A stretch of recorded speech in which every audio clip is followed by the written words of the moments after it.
When I started renovating Studio Ploy's maiden project, I already have the concept for the bathroom, and that I wanted a rustic, coastal, or farmhouse vibe to it. I wanted to bring the outdoors into that very tiny space.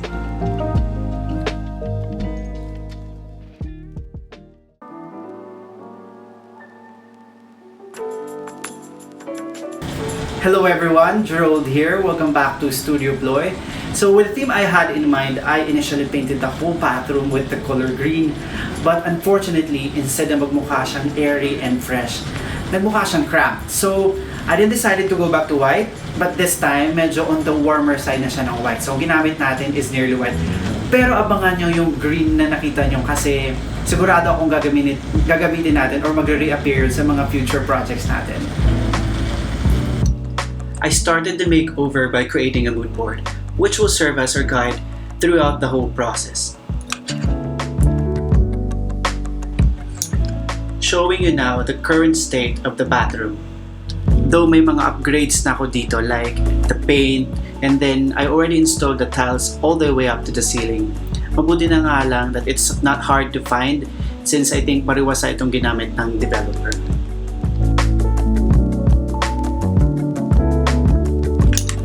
As mentioned, I already painted it with a green kaso hindi bumagay sa existing color ng tiles and it looks smaller.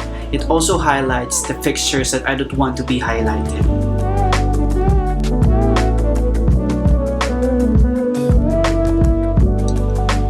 So for a first day, I cleaned up the room first before painting so it won't affect the workflow and hindi na din madamage yung mga gamit.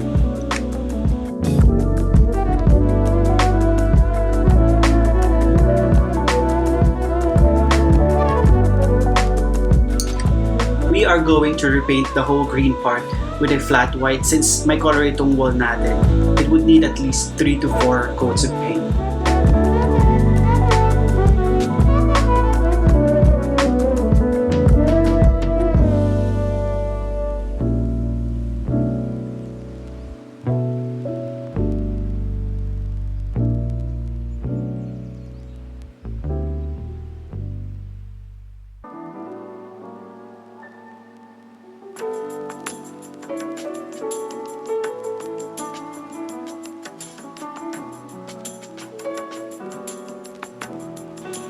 For second to fourth coating, I will be using a semi-gloss paint from Davies.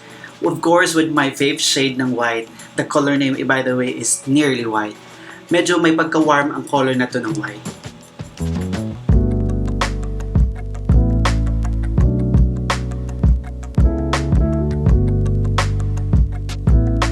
Initially, gumamit tayo ng masking tape para gumawa sana ng line. Pero every time na pinipeel off natin siya, sumasabay din yung paint. So ayan, inulit ko ulit yung tinakpan ko at hindi maganda. So, the following day, what I did is trinay kong i-hand paint. Ito yung itsura niya. Hinand paint ko siya. Pero medyo mahirap, matagal siyang gawin. And then, kailangan pa ulit-ulit mo siya, medyo hindi maganda yung lines. Ito yung final product na niya. So, medyo hindi pa rin ako satisfied. So, kanina, nanggaling ako ng Wilcon ulit. Nakahanap ako ng frog tape. Actually, matagal ko nang hinahanap yung frog tape. And then, itong color green na to. So, hanap ako ng frog tape. Ito siya. Medyo maganda kasi ang review nito. So, nakikita ko to sa mga US na vlog. Trinay ko siya isang beses. Yung sa taas na part, may nagpil up, pero ang ganda nung result niya. Ayan, yung lines niya medyo maganda. So, inulit ko yung kabilang side para ma-recycle natin kasi medyo mahal tong frog tape. Nasa almost 500 yung isang ganon. So, ito. Hopefully, maging successful na ito.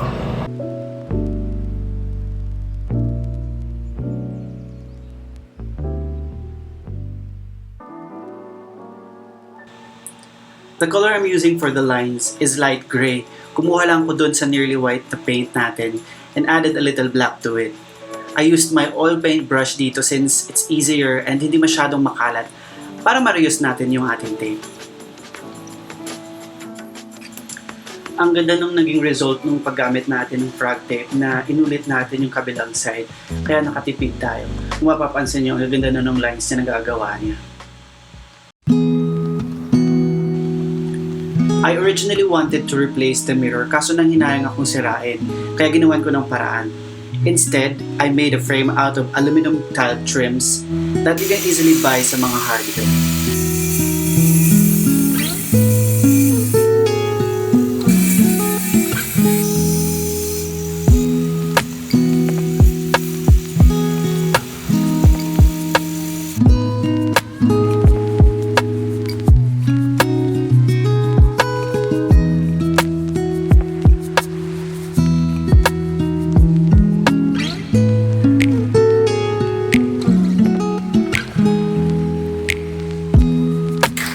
Para bumagay sa team natin, though gusto ko yung pagka-gold ng frame natin, I spray painted it with matte black para mas bumagay tayo at hindi medyo nagka-clash yung ating mga colors.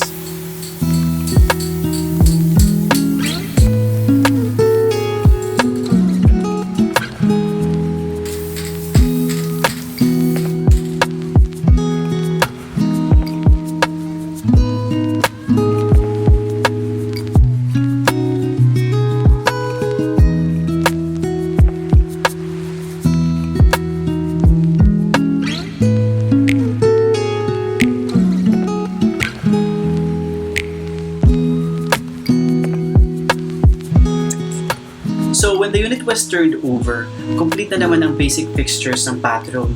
Though hindi included ang bidet, so ito, nagamit ng pagiging plumber natin. Madali lang naman to gawin. Make sure na papatay nyo lang yung main water line sa unit bago nyo to install.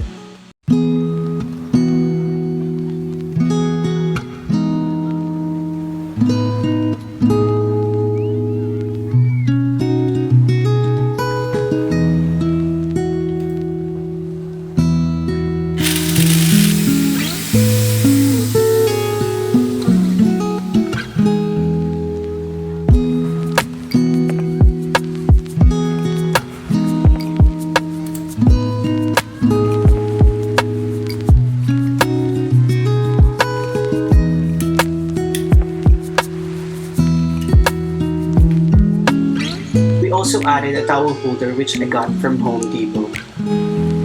So ito madali lang din naman itong i-install. Make sure lang meron lang kayong drill para sa pagbubutas doon sa wall.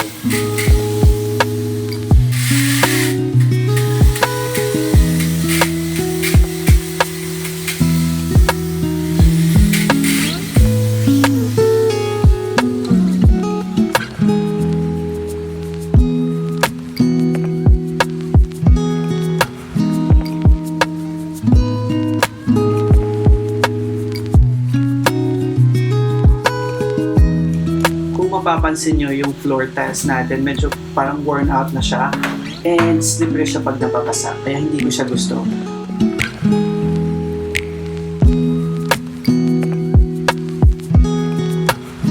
As much as I wanted to replace the tile, medyo magastos at matagal siyang gawin. Instead, I used this Runnen floor decking in gray na very easy to install. Aside from that, na-achieve din natin yung outdoor look ng ating bathroom.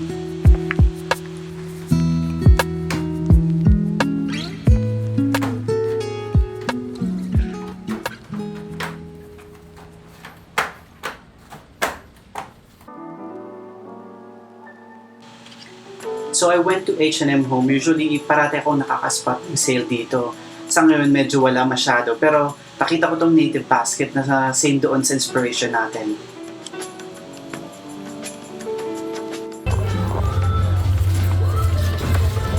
I think I might go for this one. Kasi ito yung medyo mura. Kunin na natin ito.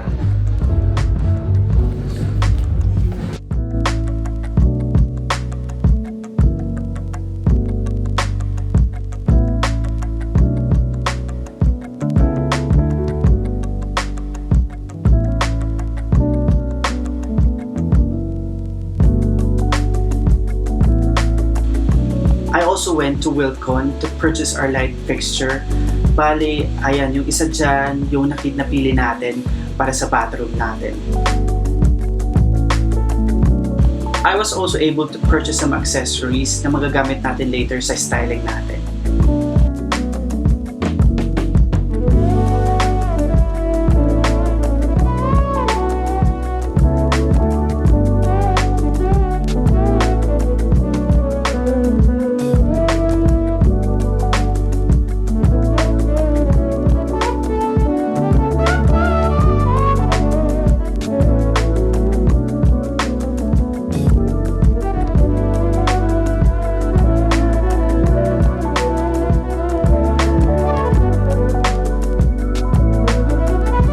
Originally, itong floating shelves natin was in color white. Though medyo worn out na siya, and hindi siya bagay doon sa team natin. Kaya ang ginawan ko ng paraan. I purchased a sticker vinyl na binalot natin dito. On my next video, makikita nyo kung paano natin minake-over din itong floating shelves.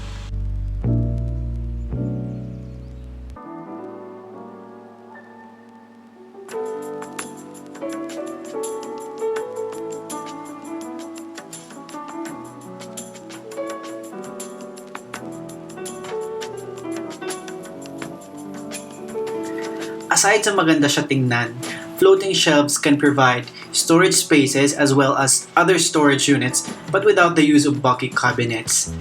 This makes your space look open, therefore creating an illusion of a bigger room.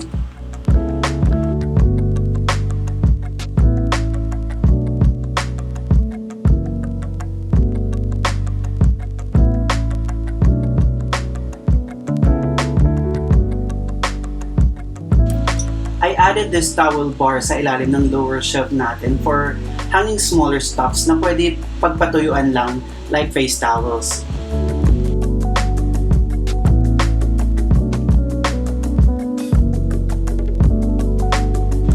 And we are now ready to style the bathroom. Ayan, gamit na naman natin ang ating favorite na stool, the Bekvam step stool by Ikea.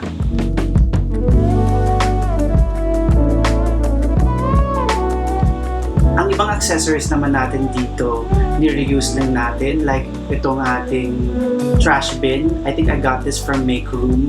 And then yung isa naman, I got from furniture stores. And for our laundry basket, itong nabili natin from H&M Home. And then yung towel natin is also from H&M Home.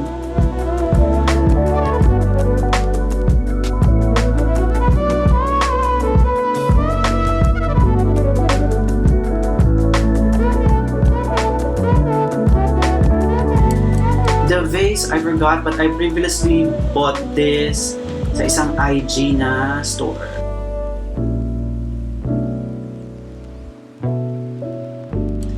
Yung mga baskets naman natin, I got those from Dapitan Arcade.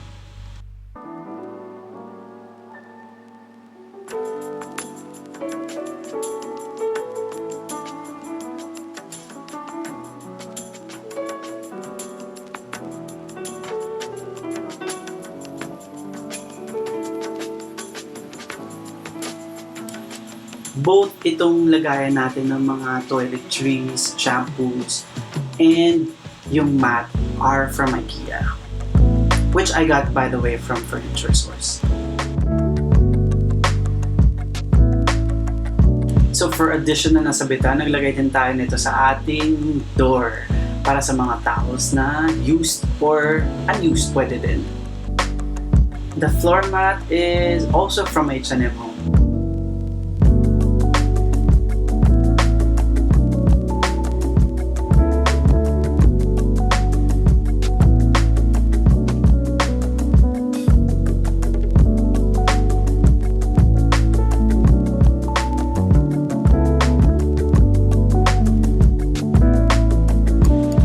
As usual, hindi matatapos itong ating video without an art feature na ginawa natin out of oil color on paper.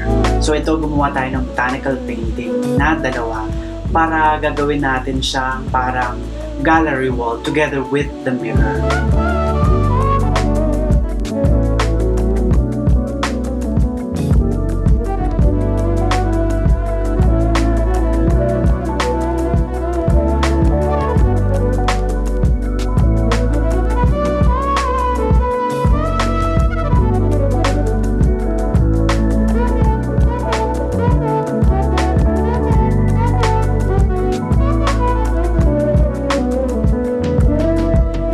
Finish the look of our bathroom is this 2 botanical oil painting I made.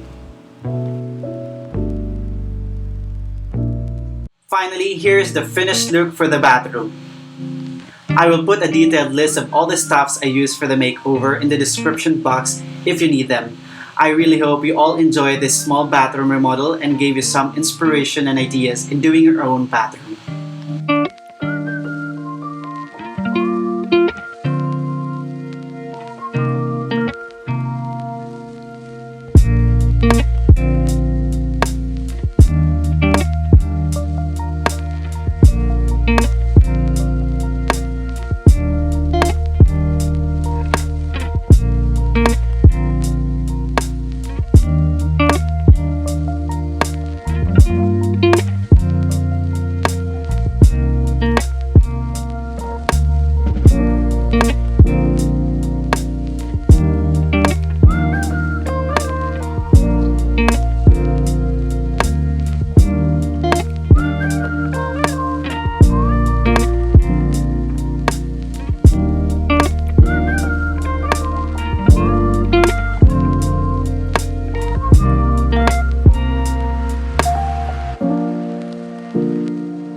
That wraps up our bathroom remodel. If you haven't watched our first home makeover video, where this bathroom is a part of, make sure you go watch it.